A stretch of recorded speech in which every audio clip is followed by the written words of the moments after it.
Questão 24, item 32. Se os lados de um triângulo medem 8, 10 e 16 centímetros, então esse triângulo é acutângulo e escaleno.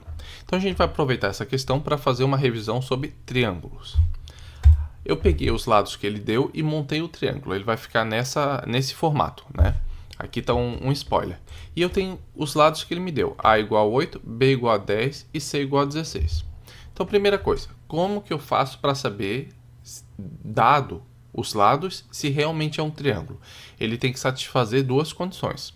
A primeira condição é que o lado maior tem que ser menor que a soma dos outros dois lados. Vamos ver no nosso caso. Eu vou ter aqui 16 é menor que 8 mais 10. 16 é menor que 18. Portanto, a primeira condição foi satisfeita. A segunda condição é que o lado maior, que é o nosso C, tem que ser maior que o módulo da diferença dos outros dois. Então, aplicando os valores, eu vou ter que 16 é maior que o módulo de 8 menos 10. 16 é maior que 2. Nesse caso também, condição satisfeita.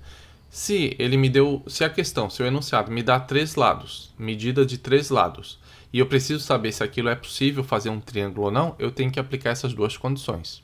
Então, considerando os lados 8, 10 e 16, eu posso concluir que, de fato, é um triângulo. Segunda coisa para revisar, classificação quanto aos lados. O triângulo pode ser equilátero, se ele tiver 3 lados iguais. Ele pode ser isósceles, se ele tiver 2 lados iguais. Ou ele pode ser escaleno, se ele tiver 3 lados diferentes.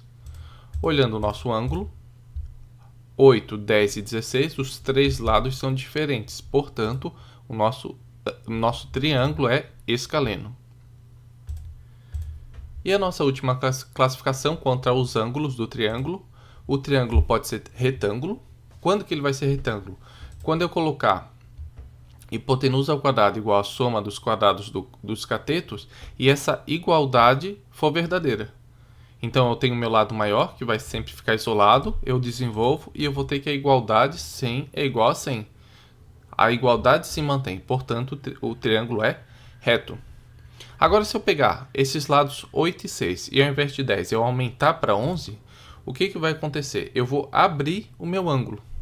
Ele vai ficar maior.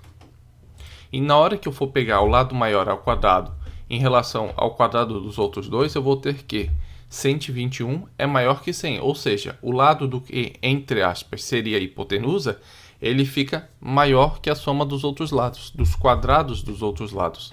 E daí o que é? Um triângulo obtusângulo. E o triângulo acutângulo é o contrário. Eu tinha o meu triângulo retângulo com hipotenusa em 10 e eu diminuí para 9. E o que aconteceu? Eu apertei, eu diminuí o tamanho do meu ângulo. E como é que se verifica na conta? Eu vou pegar aqui o quadrado do lado maior, 9 ao quadrado, vai ser menor que a soma dos outros quadrados dos outros lados. Então eu vou ter que 81, no caso, né, 81 é menor que 100. Então é assim, quando eu precisar saber se o triângulo é retângulo, obtusângulo ou acutângulo, eu vou ter que pegar o lado maior, colocar o quadrado e comparar se ele é igual, maior ou menor o quadrado a soma do quadrado dos outros lados.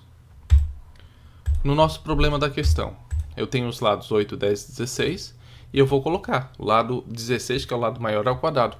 Ele pergunta se é acutângulo. Se ele é acutângulo, o 16 ao quadrado tem que ser menor que 10 ao quadrado mais 8 ao quadrado. Vamos ver se confere. 16 é 256, menor que 100 mais 64. Não, na verdade 256 é maior que 164, portanto ele não é acutângulo. Então, analisando nosso triângulo, a gente chega à conclusão de que ele é obtusângulo, não é acutângulo, fazendo com que a proposição 32 seja falsa.